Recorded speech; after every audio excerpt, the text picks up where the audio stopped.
ब्रह्मानंदं परमसुखदं केवलं ज्ञानमूर्तिं द्वन्द्वातीतं गगनसदृशं तत्त्वमस्यादिलक्ष्यम् एकं नित्यं विमलमचलं सर्वधी साक्षिभूतं भावातीतं त्रिगुणरहितं सद्गुरुं तं नमामि। शङ्करं शङ्कराचार्यं केशवं बादरायणं सूत्रभाष्यकृतौ वन्दे भगवन्तौ यं पुनः पुनः। ईश्वरो गुरुरात्मेति मूर्तिभेदविभागिने व्योमवद्व्याप्तदेहाय श्रीदक्षिणामूर्तये नमः।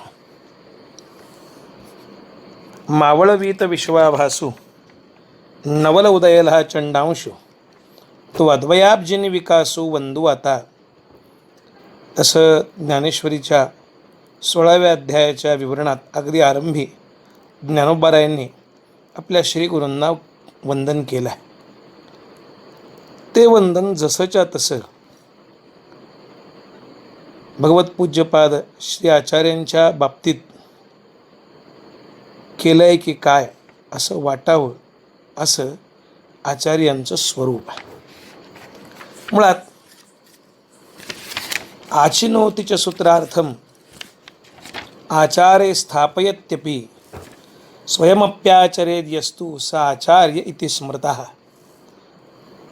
अर्थात याचा अर्थच आहे, वेदांचा, श्रुती, स्मृती, पुराण, इतिहास यांचा गूढार्थ जाणून लोकांनी त्यानुसार आपलं आचरण कसं करावं याचा आदर्श ठेवण्याकरता जो प्रयत्न करतो, आग्रह धरतो आणि तो जीवनादर्श लोकांसमोर ठेवण्यासाठी स्वतः ती तत्व, ती सिद्धांत आपल्या जीवनात आचरणात आणून समाजासमोर आदर्शवत बनतो, त्याला आचार्य असं म्हणतात।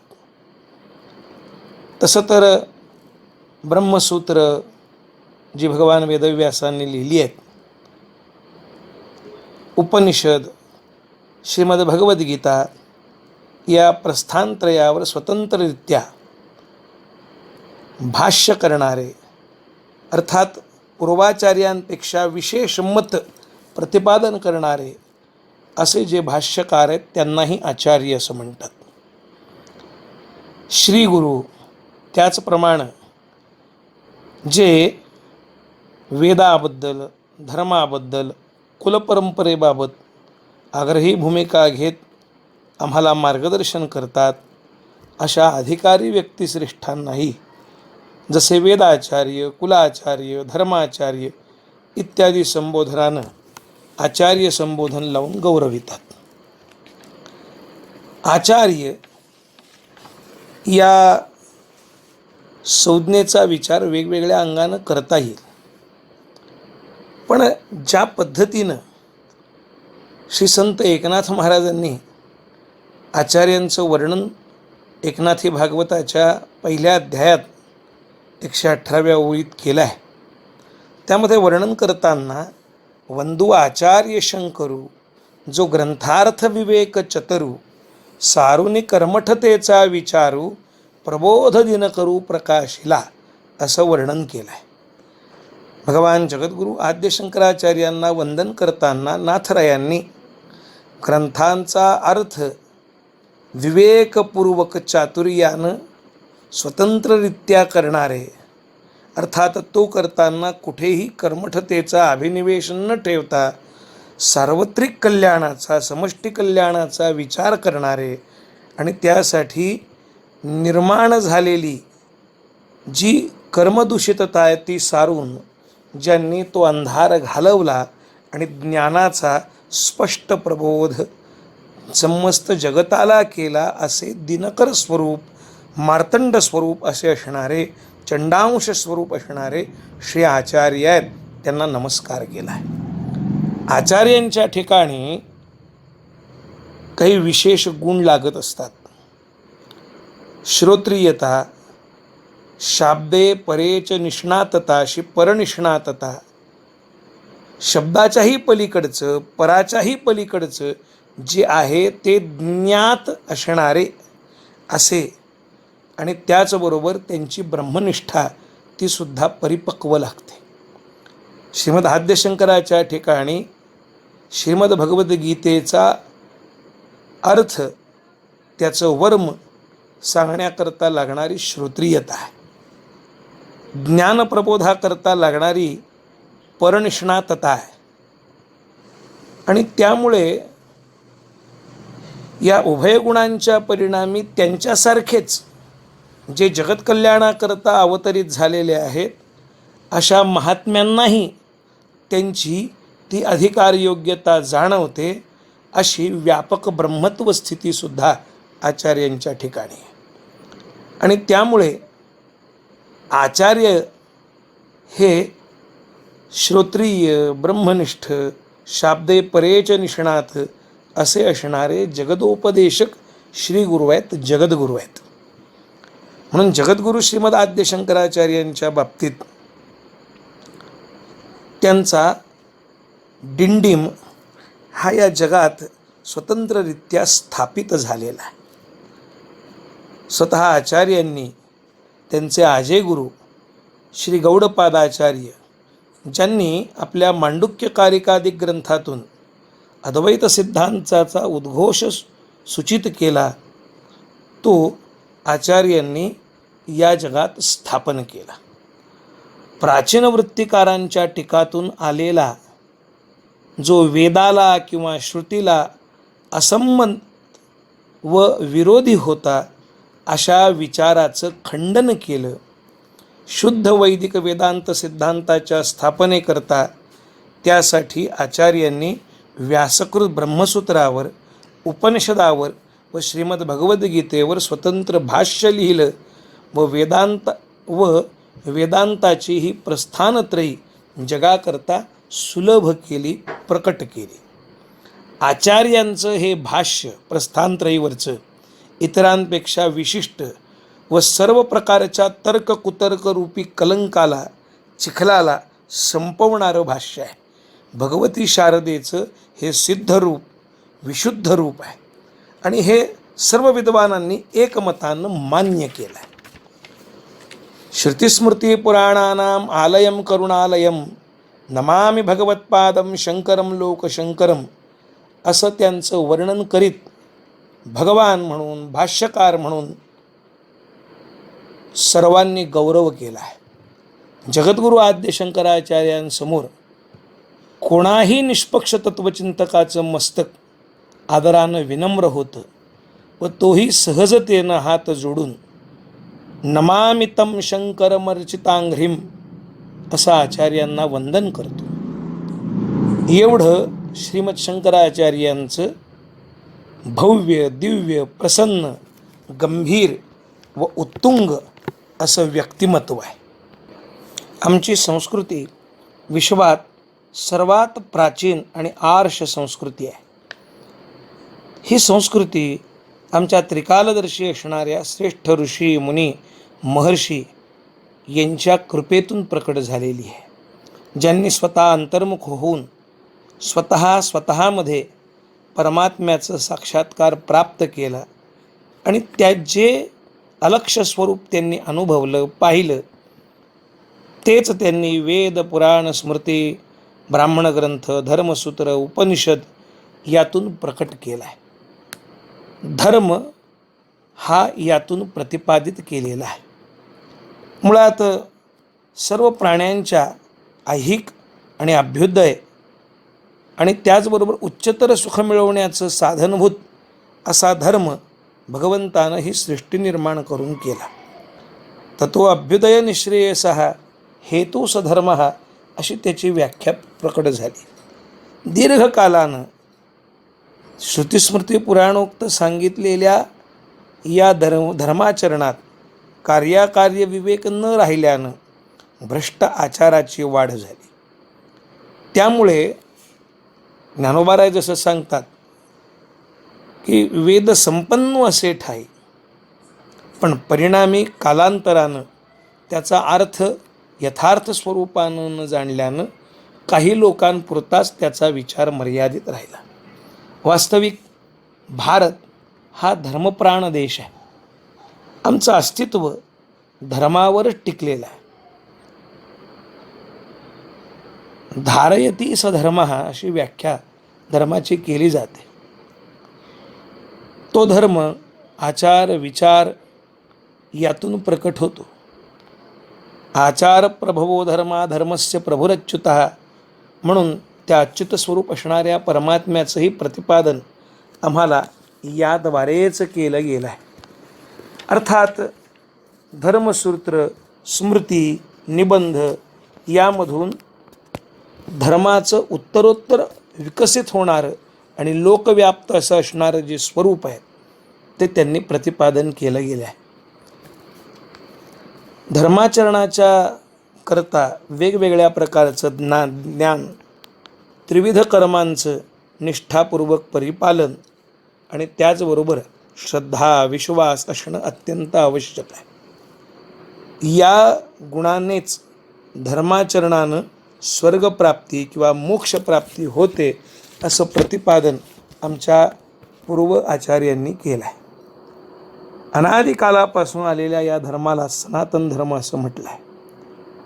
असा हा सनातन वैदिक धर्म सर्वग्राह्य सर्वहितकारी व सर्वोपयोगी आहे, पुढेही अबाधित स्वरूपानं आहे. पण कालांतरानं असे काही दोष निर्माण होतात, ते निर्माण झालेत की ज्यामध्ये कर्मकांडातली जटिलता वाढली, परिणामी तो एकांकी आणि दुर्गम बनला. यज्ञाचे विशेष अधिकार, जटिल असणारे विधिनियम विधान व त्यांच्या आदेशाचं निर्वाह करणं सर्वसामान्यांना सोपं राहिलं नाही.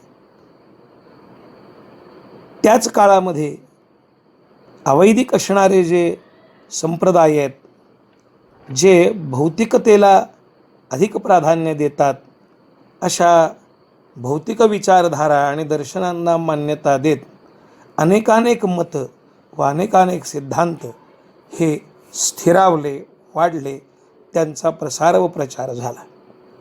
कलियुगाच्या आरंभाला 5200हून अधिक वर्ष झाली नाहीत. साधारणतः आपण सर्व हे मान्य करतो भागवताच्या आधारानं की भगवान श्रीकृष्णांच्या निजधाम गमनानंतर कलियुगाचा आरंभ झाला. आणि ज्या क्षणी कलियुगाचा आरंभ झाला तद्दिनात कलिरायातः सर्व साधन बाधका, सर्व साधनांना बाधा देणाराच, बाधा निर्माण करणारा हा कली त्या ठिकाणी प्रारंभित झाला. कलियुगाच्या प्रारंभानंतर श्रीमद्भागवताचं प्राकट्य हे 250 वर्षात आपल्याला दिसतं. प्रथमतः शुकपरीक्षिती संवादातून, त्यानंतर सनकादिक आणि नारदांच्या संवादातून, कुठे गोकर्णाच्या संवादातून किंवा सुत आणि शौनकांच्या संवादातून. पुढे कलियुगाच्या प्रारंभानंतरचा जो हा 280 वर्षाच्या कालखंडाचा इतिहास सापडतो, तिथून पुढे 1000 वर्षाचा कालखंड हा जवळजवळ आणि अज्ञात आहे. हा इतिहासच आम्हाला ज्ञात नाही. पुढे जाऊन आपल्याला असं लक्षात येतं, म्हणजे जवळजवळ आजपासून 4200-4300 वर्षापासूनचा पुढे इतिहास मिळत जातो, ज्यामध्ये सम्राट चंद्रगुप्त असतील, चाणक्य असतील, अधिक असणारे आचार्य जसे आपल्याला पाहायला मिळतात, त्याचबरोबर जैन मतं, बौद्ध मतं, चार्वाकादिक मतांचं, विविध प्रकारच्या असणाऱ्या पंथोपपंथांचं, एवढंच नाही तर वामाचारी, कापालिक, पाशुपत्य, शाक्त, कालामुख, कौल अशी अन्य दुष्ट तार्किक असणारी जी मतं आहेत, ज्यांनी वैदिक मार्गाला अच्छिन्न केलं, त्या सगळ्यांचं चिंतन आपल्याला पाहायला मिळतं. अशी ही स्थिती इसवी सन पूर्व 6व्या शताब्दीपर्यंत, त्याच्या उत्तरार्धापर्यंत कायम राहिली. आणि असा कोणी शासक नव्हता की जो या संपूर्ण भारतवर्षाला आणि सार्वभौम स्वरूपानं स्वतःला सिद्ध करू शकेल आणि या भारतवर्षाला आपल्या नियंत्रणात आणून या धर्माचरणाला काही एक दिशा स्थिरता देऊ शकेल. कळत नकळत धर्माला येणारी ही ग्लानी अधिक वाढली आणि जेव्हा जेव्हा धर्माला ग्लानी येते तेव्हा तेव्हा भगवान स्वतः सांगतात, यदा यदा हि धर्मस्य ग्लानिर्भवति भारत अभ्युत्थानमधर्मस्य तदात्मानं सृजाम्यहं परित्राणाय साधूनां विनाशाय च दुष्कृतां धर्मसंस्थापनार्थाय संभवामी युगे युगे. अर्थात अवतार स्वरूपानं आणि परमात्मा स्वतः या पृथ्वीतलावर येतो असं आपल्याला भगवद्गीतेत स्वतः भगवंतानं सांगितलं आहे. आचार्यांचा अवतार हा एका अंशानं भगवद अवतारही आहे आणि एका अंशानं महात्म्याचा होणाराही अवतार आहे. या दृष्टीनं आणि त्याचा विचार आपल्याला करावा लागतो. प्रबल राजसत्ता व समृद्ध व सर्वसमावेशक असणारी धर्मसत्ता जेव्हा एकत्र येऊन हातात हात घालून काम करते तेव्हा राष्ट्रोन्नतीचा आणि उत्कर्षाचा हा कार्यभार सुचारू रूपानं चालत असतो.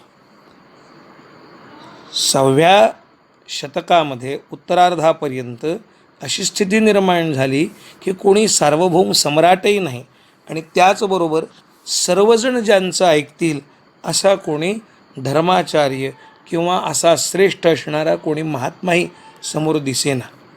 त्यावेळेस छोटी छोटी राज्यसुद्धा परस्परांमध्ये युद्ध करून दुर्बल होत गेले. विदेशी आक्रमण करणारे सुद्धा आणि अधिक प्रबल होत आलेत. त्यावेळेस त्या विदेशी आक्रमकांच्या समोर नाईलाजानं सत्ताधारी असणाऱ्यांना शरण जावं लागलं. परिणामी आपल्याला असं लक्षात येईल की या सर्व अस्थिर असणाऱ्या वातावरणामध्ये धर्माच्या बाबतीतसुद्धा एक वेगळी ग्लानी येत गेली. प्रजेला धारणा देणारा धर्म आहे. प्रजाच अस्थिर झाली तर धर्माचरण, नीतिमत्ता आणि त्याचबरोबर व्यवहार हा कसा सुचारू रूपानं चालेल. तो सुचारू रूपानं चालावा, सहजतेनं चालावा याकरता अशी स्थिती निर्माण झाली की भगवत अवतार होत असतो. साधूंचं परित्राण व्हावं, रक्षण व्हावं.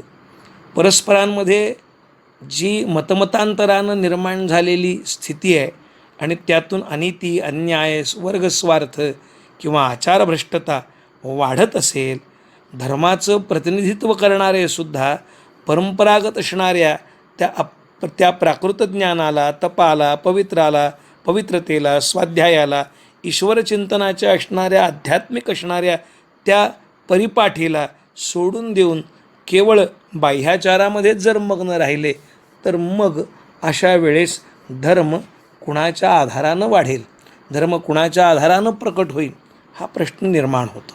आणि आपल्याला माहिती आहे भगवद अवतार होतो त्यावेळेची स्थिती आणि महात्म्यांच्या अवताराची स्थिती ही काहीशी वेगळी असते. भगवद अवतार होतो त्यावेळेस भगवंताच्या तर लीलेमध्ये एक विशेषता आहे. तिथं दुर्जनांचा पूर्ण संहार आणि सज्जनांचं परित्राण हे भगवंताचं कार्य आहे. भक्ता राखे पायापाशी दुर्जनाशी संहारी म्हणजे 100% सज्जन यांचं रक्षण आणि 100% दुर्जन यांचा नाश. सामान्यातल्या सामान्य समाजाला, कारण समाज पुरुष ज्याच्या आधारानं उभा आहे तो सर्वसामान्य मनुष्य नेमका कुणाच्या आधारानं उभा राहील याकरता मात्र महात्म्यांचा अवतार आवश्यक असतो. परमात्मा तर अंश, अंशांश, कला, आवेश पूर्ण आणि परिपूर्णतम अशा विविध रूपानं 6 रूपानं प्रकट होतो असं आपल्याला पूर्वसुरींनी सांगितलं आहे. पण आचार्यांना आपण भगवद अवतार मानतो हे सगळं चिंतन याकरता करतो की भगवान श्रीमद शंकरांचा अवतार म्हणून आद्य शंकराचार्यांकडे पाहिलं जातं. त्यातही 2 प्रवाह आहेत. एक प्रवाह भगवान आचार्यांना शिवावतार मानतो आणि एक प्रवाह शिवांचा जो अवतार आहे दक्षिणामूर्ती, त्या दक्षिणामूर्ती शिवावताराचा अवतार भगवान श्रीमद शंकराचार्य आहेत असं मानतात. आचार्यांचं तर चरित्र अद्वितीय, अलौकिक असं आहे. आचार्य अद्वितीय प्रतिभा संपन्न असे पुरुष होते. अवतार तर होतेच, कारण अवताराचं स्वरूप सांगताना, संतांच्याबद्दल बोलताना, महात्म्यांबद्दल बोलताना असं एका ठिकाणी आलं आहे, परमात्मा आणि महात्मे, परमात्मा आणि संत काही वेगळे नसतात. देवते संत निमित्त त्या प्रतिमा असं तुकोबाराय आपल्याला सांगतातही. अर्थात परमात्मा आणि संत हे दिसायला वेगळे असले तरी असायला एकच आहेत, आणि हे आम्हाला अविभागेन दृष्टत्वात या सूत्रानं स्पष्ट सांगितलं आहे. महात्म्यांचा अवतार दोन प्रकारानं होत असतो. महात्मे अजानसिद्ध महात्मे किंवा साधनसिद्ध महात्मे या स्वरूपानं ओळखले जातात. नाथ महाराज बोलताना असं बोलले आहेत, संतांच्या विभूती धर्मालागी अवतरती, धर्मरक्षाया कारणे साधू होता ती अवतीर्णे. जगा लावावे सत्पथी हेची साधूंची पैकृती, एका जनार्दनी साधू हृदयी वसे ब्रह्मानंद. म्हणजे धर्माच्या साठी म्हणून अवताराला येतात आणि धर्माच्या साठी अवताराला येऊन धर्मरक्षणही करतात. म्हणजे प्रसंगी रक्षण करण्याकरता लागणाऱ्या सर्व प्रकारच्या साधनांचाही अवलंब करतात. वास्तविक महात्मे वादविवाद टाळतात. महात्म्यांची भूमिका ही अखंड संवादी भूमिका असते. पण जर वेळ आली तर विविधांगी असणाऱ्या अवैदिक मताचं खंडन करण्याकरता तेवढीही भूमिका कट्टरतेनं स्वीकारत वादात दुसऱ्यांना पराभूत करण्याची वेळ आली तर ते सुद्धा धर्मरक्षणाचं काम म्हणून ते घेतात. एवढं तुकोबाराय बोलल्यात, वेळ आली तर नेसलेली लंगोटी देऊन टाकू, आणि प्रसंग आला तर नाठाळ लोकांच्या मस्तकाचा आणि भंग करण्याकरता काठीचा वापर करायला सुद्धा मागे पुढे पाहणार नाही.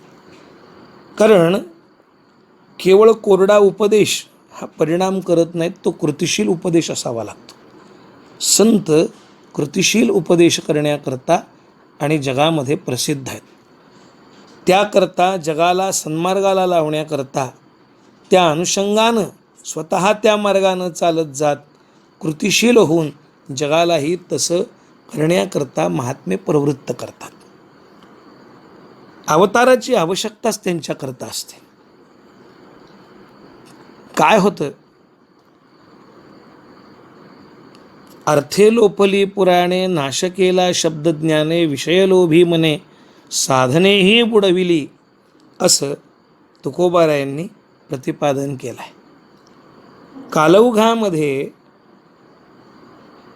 पूर्व इतिहासाचा, पूर्वसुरींनी मांडलेल्या विचाराचा, त्यांच्या त्या भूमिकेचा यथायावत विचार न करता तत्कालीन असणाऱ्या स्थितीची आणि तत्कालीन असणाऱ्या समाज व्यवस्थेची फुटपट्टी लावून विचार करणारी मंडळी आपापली मतं तयार करत असतात. परिणामी एकतर शब्दामध्ये बदल होतात, त्याच्या अर्थामध्ये बदल होतात, आचार प्रधानतेमध्ये बदल होतात. गतानुगतिक असणारी मंडळी हे अनुकरण प्रधान असल्यामुळं समोरच्याच्या आचरणाचा योग्य विचार न करता तसंच आचरण करायला लागतात, आणि कळत नकळत चुकीचे असणारी पायंडे पडून चुकीच्या असणाऱ्या घटनांनासुद्धा हाही एक संप्रदायाचार असला पाहिजे या पद्धतीनं विशेषता प्राप्त होते. आचार्यांच्या काळात सुद्धा अवतारापूर्वी अशीच स्थिती आहे. आचार्यांचा अवतार ज्या काळात झाला त्या काळात इतर धर्म नव्हते का, इतर उपासना पद्धती नव्हत्या का, इतर धर्माचार्य नव्हते का? होते की, पण यामध्ये सगळ्यांचाच गोंधळ होता. एक वर्ग काय आहे, एक वर्ग संसार आणि परमार्थाची सांगड घालून आपलं जीवन घडवावं, समृद्ध करावं, पुराणांनी इतिहासांनी जो विचार सांगितला आहे त्या ग्रंथानुसार आपलं जीवन असावं असं सांगणारा एक सश्रद्ध वर्ग होता. त्याचंही प्रतिपादन काही करणारे होते. पण नेमकं कसं करायचं, तसं करायचं, पण कोणी करायचं या बाबतीत मात्र स्पष्टता नव्हती. संसारालाच प्राधान्य द्यावं, कर्मकांडालाच प्राधान्य द्यावं, पूर्वमीमांसेलाच प्राधान्य द्यावं, कारण त्यानंतर स्वर्गाधिक भोग आपोआप प्राप्त होतात, आपोआप क्रमानं, आणि आपण पुढे जातो, आपली उत्तरोत्तर उत्तम गती होते असं सांगणाऱ्या स्मृती, गुह्यसूत्र, मीमांसा कर्मकांड प्रधान असणाऱ्या आणि ग्रंथांची आणि उपदेशकांची रेलचेल होती. एक वर्ग असा होता कापालिकांचा, चारवाकाचा, की संसारच खरा आहे, कसला परमार्थ, कसला स्वर्ग, कसलं मोक्ष, यावत जीवेत सुखम जीवेत ऋणं कृत्वा घृतं पिबेत भस्मीभूतस्य देहस्य पुनरागमनं कुतः, असं म्हणणाराही वर्ग या समाजात त्या काळात अस्तित्वात होता. एकीकडे वेद, उपनिषद, ब्रह्मसूत्र, गीता इत्यादी ग्रंथांच्या आधारे केवळ परमात्मा सत्य आहे, ब्रह्मच सत्य आहे, या सत्याचंच आणि या सत्यमार्गाचंच अवलंब आपण केलं पाहिजे, बाकी सर्व असत्य आहे, भ्रामक आहे, असं प्रतिपादन करणाराही एक वर्ग होता. या सगळ्यांच्या पुन्हा पंथोपपंथ निर्माण झाले. जसे अवैदिकामध्ये जैन, बौद्ध, चार्वाकाधिक पंथ होते, कापालिकाधिक होते, त्याप्रमाणे वैदिकात सुद्धा शिवोपासक, विष्णुोपासक, यामी, एवढंच नाही तर वामाचारी, पाशुपत्य, शाक्त, कालामुख, कौल असेही होते. किती, कोणी सौर आहेत, कोणी गाणपत्य आहेत. त्या गाणपत्यातही काही उच्चिष्ट गणपतीचे आराधक आहेत, तर कोणी महागणपतीचे आराधक आहेत, कोणी ऐंद्रिय आहेत, कोणी शनी आदी ग्रहांची उपासना करणारे आहेत, कोणी पंचरात्र संप्रदायाचा विचार करणारे आहेत, कोणी सिद्धांच्या आणि सिद्धींच्या, कोणी गंधर्वांच्या सिद्धींच्या मागे, कोणी भैरवी तंत्रात, कोणी योगिनी, वेताल आदींचे उपासक होते. हटयोगी, राजयोगी, द्वैतवादी अनेकानेक उपासक आणि उपासनाभेद तत्काळात निर्माण झाले. आचार्यांच्या येण्यापूर्वी, अवताराला येण्यापूर्वी 850हून अधिक पंथोपपंथ या ठिकाणी होते. आणि त्यामुळं बरं, या प्रत्येकांची भूमिका अत्याग्रही असल्यामुळं समाजमन हे भ्रमित झालेलं होतं, विपरीत आचरणाकडे प्रवृत्त झालं होतं, भौतिकतेकडे प्रवृत्त झालेलं होतं. आणि त्यामुळं आचार्यांचा अवतार होणं आवश्यक होतं. आचार्यांचा अवतार जो झाला त्याचं कारणच हे आहे, कारण धर्माची विस्कटलेली घडी त्यांना पुन्हा स्थिर पायावर बसवायची होती. लोक जे आपल्या मूळ कर्ममार्गापासून भ्रष्ट झालेले होते आणि ज्यामुळे ते खऱ्या आनंदाला पारखे झाले होते, कोणा आणि कोणातरी चिन्हांची पूजा करून नीतिधर्माचं पालन करत नव्हते, काही जडवादी मतांचं परिपालन करत होते, सत्य आणि शुद्ध अशा धर्माचं पालन न करता ज्ञानशून्य आणि पशुवत स्थितीत राहत होते.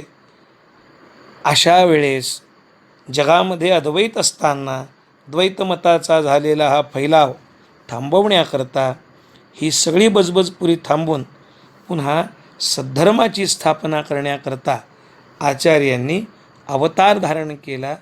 आपले चरण या भूमीवर त्यांनी ठेवले.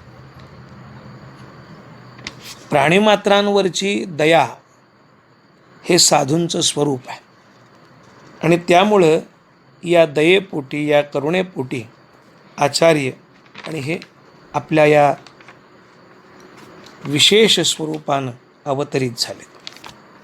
मी मग सांगितलं, आचार्यांचा शिवावतार हा शंकर दिग्विजयामध्ये आणि बृहत शंकर दिग्विजयातही आणि माधवाचार्यकृत शंकर दिग्विजयातही आणि एखाद्या पुराणातल्या सांगितल्या जाणाऱ्या कथेप्रमाणेही सांगितलं. त्याचप्रमाणे संन्यास धर्माचं आचरण करणारे जे आहेत तेही आचार्यांचा हा अवतार हा दक्षिणामूर्ती, शिवांचा एक अवतार दक्षिणामूर्ती अवतार मानला जातो. सनकादिकांना अध्यात्मविद्येचा उपदेश करण्याकरता भगवान शिव दक्षिणामूर्ती रूपानं प्रकट झाले आणि सनकादिकांना कैलासावर त्यांनी या अध्यात्मज्ञानाचं आणि प्रतिपादन करून सांगितलं. त्या दक्षिणामूर्ती शिवांचा अवतार म्हणजे भगवत श्री पूज्यपाद जगद्गुरू आद्य शंकराचार्य आहेत, अशी धारणा संन्यासी संप्रदायांची आहे, सांप्रदायिकांची आहे. आणि म्हणून ते आपली गुरुपरंपरा सांगताना सदाशिव समारंभा, इथून भगवान सदाशिवापासून प्रारंभित झालेली अशी आपली गुरुपरंपरा सांगतात. आणि काही भगवान नारायणापासून नारायण समारब्धाम शंकराचार्य मध्यमाम अस्मदाचार्यपर्यंतां वंदे गुरुपरंपराम अशी ही परंपरा सांगतात. तेव्हा या उभय परंपरा एकाच संबंधाने आहेत, कारण शेवटी या दोन्ही परंपरा व्यासांपाशी येऊन पोहोचतात. त्याचाही विचार आणि आचार्यांच्या अवतार मीमांसेच्या संबंधानं काही चिंतन, आचार्यांचं प्राकट्य आणि आचार्यांच्या कुलपरंपरेचा आणि गुरुपरंपरेचा विचार पुढच्या चिंतनात आपण निश्चितपणानं करूया. रामकृष्ण हरी.